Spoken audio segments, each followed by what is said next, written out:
안녕하세요, 마당새입니다. 성경이 말하는 진짜 세상 12번째 시간입니다. 오늘은 숨도 안 쉬고 달려서 구약을 끝내도록 하겠습니다. 에레미야 10장 13절, 그분께서 자신의 목소리를 내시니 하늘들에 많은 물이 생기고 그분께서 땅 끝에서부터 수증기가 올라오게 하시며 비와 함께 번개들을 만드시고 자신의 곳간에서 바람을 내시는도다. 자, 이거 정말 중요한 구절이라서 성경에서 토시 하나 틀리지 않고 몇 번이나 거듭해서 나오는 구절인데요. 이 말씀 잘 기억하고 계십시오. 다음에 영상에서 아주 중요하게 나오는 구절이 됩니다. 에레미야 25장 32절, 만군의 주가 이같이 이르노라. 보라, 재앙이 나아가 민족에서 민족에게 이르고 큰 해오리 바람이 땅의 경계에서 일어나리라. 땅의 경계에서 큰 해오리 바람이 일어난다. 해오리 바람의 시작점이 남극 땅 끝 바다와 경계를 말씀하고 있는데요. 거기서부터 해오리 바람이 시작된다라고 저는 이해를 하고 있고, 남극에는 네 방향의 문들이 존재하고 있습니다. 제트 기류가 나오는 바람의 문들인데요. 그 영향으로 해오리 바람이 분다고 저는 생각을 하고 있습니다. 고기압, 저기압이 만나서 돌풍을 낼 수도 있겠지만은 큰 해오리 바람, 태풍을 말하는 거죠. 태풍 같은 어마어마한 바람은 남극에서 불어온다라고 저는 이해를 하고 있는 구절입니다. 에레미야 31장 37절, 주가 이같이 말하노라. 만일 사람이 위로 하늘을 재일 수 있고 아래로 땅의 기초들을 찾아낼 수 있을진데 나 또한 이스라엘의 모든 씨가 행한 모든 것으로 인하여 그들을 버리리라. 주가 말하노라. 역시나 이 세상은 넓고 크고 인간은 그 끝을 알 수가 없는 신비로 가득 차 있다고 말씀하시는 구절입니다. 과학이 만능인 것처럼 다 알고 있는 것처럼 소설을 쓰고 있지만은 실제로 과학은 이 세상 바닷속에 무엇이 있는지, 하늘 위에 무엇이 있는지, 땅 속에 무엇이 있는지 현대과학은 아무것도 아는 것이 없습니다. 현대과학의 뻥튀기에 속지 말고 과학 만능주의에 속지 말고 현실과 과학의 한계성을 깨달아야 된다고 생각합니다. 에레미야 31장 39절, 또 측량줄이 여전히 그 도시 맞은편으로 나아가 가렙산에 이르고 고아 쪽으로 둘러싸리니. 자, 어떤 측량줄이 도시를 여기저기 측량하고 산까지 측량하고 줄로 측량한다는 말인데요. 평평한 땅이니까 줄을 팽팽히 당겨서 측정을 할 수가 있는데 동공공은 줄로 측정할 수가 없는 거죠. 에레미야 49장 36절, 또 하늘의 네 지역에서 네 바람을 가져다가 엘람에게 임하게 하고 그 모든 바람을 향하여 그들을 흩트리니 엘람의 쫓겨난 자들이 이르지 아니할 민족이 없으리라. 여기에 하늘의 네 지역이 등장합니다. 내 지역에서 내 바람이 나온다고 말씀하고 있는데, 역시 남극 도면은 바람이 나오는 바람의 문들이 존재하고 있다라고 성경에는 거듭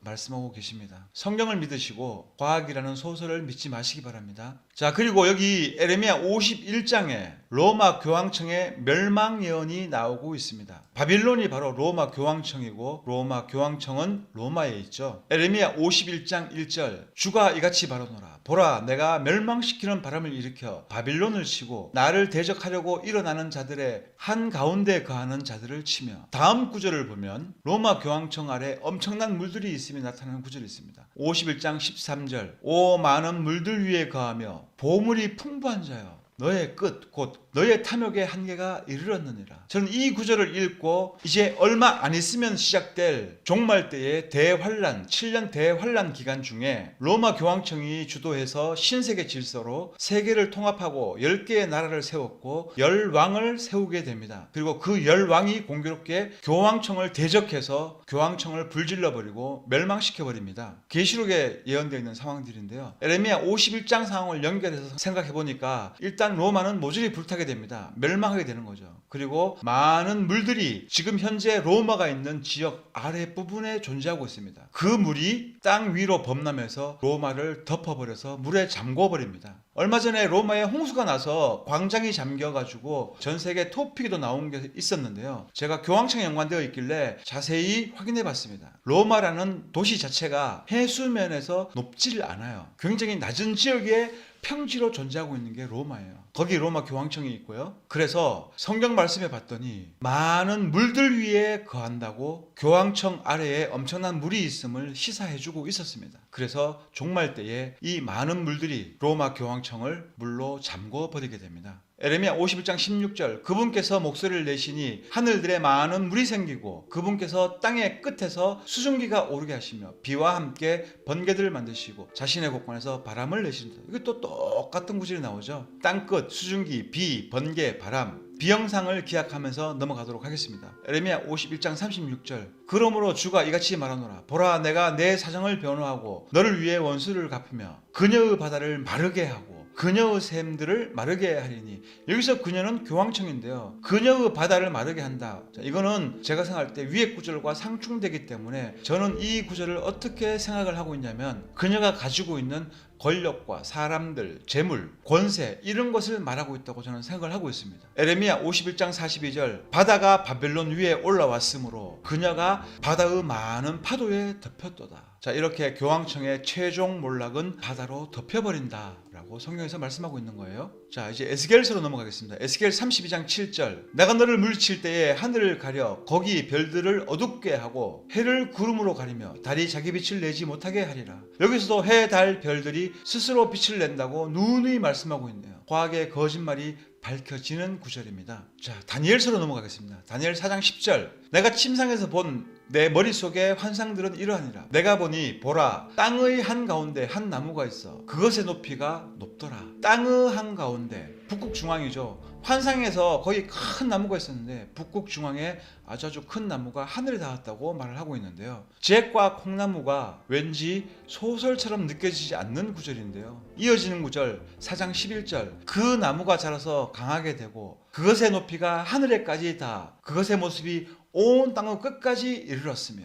저는 이 구절이 현실적으로 불가능하지 않겠느냐라는 생각을 하는데, 세상에는 우리가 이해할 수 없는 일들이 너무 많이 일어나기 때문에 실제로 또 이렇게 될 수 있다라고도 생각해 볼 수 있는 문제입니다. 다니엘 7장 2절. 다니엘이 말하여 이르되 내가 밤에 환상 속에서 보는데 보라, 하늘에 내 바람이 대하 위에 다투더라. 여기서도 내 바람이 나와서 바다에서 서로 다투었다. 태풍 같은 것을 일으키는 원리를 설명하는 것이 아닌가라는 생각을 해보게 됩니다. 다니엘 8장 8절. 그러므로 그 수점소가 심히 크게 되더니 그가 강성할 때에 그 큰 뿔이 꺾이고 그것 대신 두드러진 뿔 넷이 하늘에 내 바람을 향하여 나서 올라오더라. 여기 또 내 바람이 등장하고 있네요. 8장 10절. 그것이 하늘의 군대에 이르기까지 커져서 그 군대와 별들 중에 얼마를 땅에 내던지며 그것들을 짓밟더라. 타락한 사탄을 얘기하고 있는데요. 사탄의 크기가 커져서 하늘에까지 닿아서 하늘에 있는 별을 땅으로 던진다고 말하고 있는 구절입니다. 태양계 시스템에서는 별 한 개도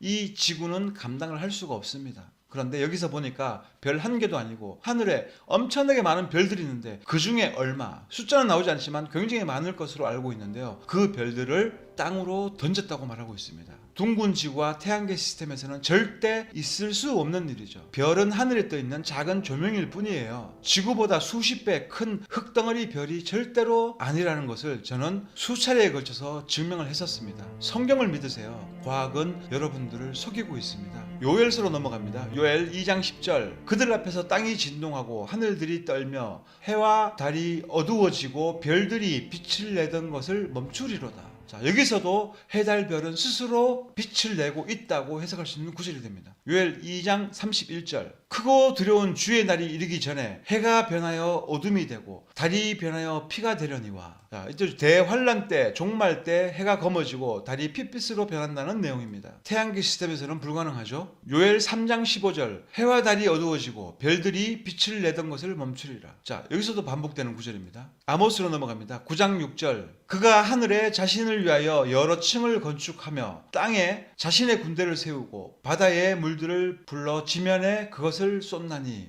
주가 그의 이름이니라. 자, 하늘들을 만드셨다는 내용인데요. 하늘과 그 위에 하늘이 있는데 사도 바울이 다녀왔던 그 3000층을 말씀하고 계신 겁니다. 자, 미가서로 넘어갑니다. 3장 6절. 그러므로 밤이 너희에게 이르리니 너희가 환상 계시를 갖지 못할 것이요 그것이 너희에게 어둡게 되리니 이로써 너희가 점을 치지 못하리라. 그 대언자들 위로 해가 지므로 그들 위에서 낮이 어둡게 되리라. 자, 여기 가짜 대언자들, 평안을 외치던 가짜 대언자들에 대해서 태양이 떠서 회전을 하고 있는데 그 태양이 빛을 잃어버린다, 상실해버린다 라는 구절이 되는 건데요. 태양계에서 태양이 더 이상 빛을 내지 아니하면 중력은 어떻게 되는 겁니까? 태양계가 태양의 중력 때문에 회전을 하고 있는데 태양이 빛을 잃어버리면 태양의 중력이 사라질 것이고 태양계는 즉시 종말해버리겠죠. 개판되는 거죠. 하지만 현실에서는 태양이 핵융합 이런 거 하지 않고요. 하늘 안에 떠 있는 조명일 뿐인 겁니다. 하박국으로 넘어가겠습니다. 3장 11절. 해와 달이 자기들의 처소에서 멈추어 섰다가 주 화살들의 빛과 주 번쩍이는 창과 광초로 말미암아 갔나이다. 자, 여기 해와 달이 멈추어 섰다로 읽으셨다면 해와 달이 움직이는 게 맞고요. 과학이 가르치는 대로 해와 달이 멈추어 섰다를 읽고 지구자전이 멈추었다라고 하는 사람들, 모조리 성경 말씀을 변경시켜버리는 죄를 범하게 된 겁니다. 해가 멈추어진 거고 지구자전이 멈추어진 것이 아닙니다. 스가랴서 2장 2절. 내가 이르기를 당신은 어디로 가느냐 하며 그가 내게 이르되 예루살렘을 측량하여 그것의 너비와 길이가 얼마가 되는지 알아보려고 가노라 하니라. 천사가 예루살렘을 측정하러 갑니다. 땅의 넓이, 땅의 길이를 측정을 하는데 평평한 땅의 측정 단위를 써서 너비, 길이를 사용하고 있습니다. 둥근 지구에 맞지 않는 구절이 되는 거예요. 스가랴서 10장 1절. 너희는 늦은 비가 내리는 때에 주께 비를 구하라. 그리하면 주께서 빛나는 구름들을 일으키사 그들에게 소낙비를 주시고 또 모든 사람들에게 들의 풀을 주시리라. 빛나는 구름들이 등장해서 소낙비를 내려준다고 말씀하고 있는 거예요. 갑자기 습도가 높아지고 기압이 불안정해가지고 소나기가 떨어지는 것이 아니고요. 빛나는 구름들이 소낙비를 내려주고 있다고 말씀을 하고 있는 구절입니다.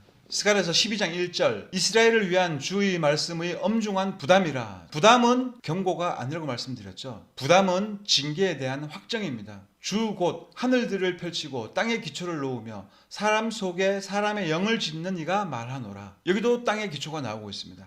말라기 4장 2절. 그러나 내 이름을 두려워하는 너희에게는 의의 해가 자기 날개들 안에 병 고치는 능력을 가지고 떠오르니 너희가 나아가서 외양간의 송아지들 같이 자라리라. 구약 성경의 맨 끝 말라기에서 태양의 속성이 등장하고 있습니다. 태양의 모양은 원형이지만 거기 날개들이 있고 그 날개 속에 병 고치는 치료의 광선을 쏠 수 있는 기능이 있다는 말씀의 구절로 이해할 수가 있습니다. 이것은 절대 상징이 아닙니다. 태양의 무슨 날개? 이렇게 말씀하시면 어쩔 수 없지만 믿거나 말거나 전 태양의 날개가 있다고 믿습니다. 성경에 그렇게 쓰여 있으니까 구체적으로 또 묘사하셨기 때문에 말씀에는 오류가 없고 문자 그대로 이해하는 측면에서 전혀 문제가 되지 않는 구절입니다. 그래서 태양의 속성 중에는 사람에게 유익한 광선을 쏘는 자기장도 있다라고 이해하시면 될 것 같고요. 자, 이렇게 급하게 달려서 구약을 다 마쳤습니다. 구약에 남아있는 평평한 세상의 증거, 이것으로 빨리 마무리하고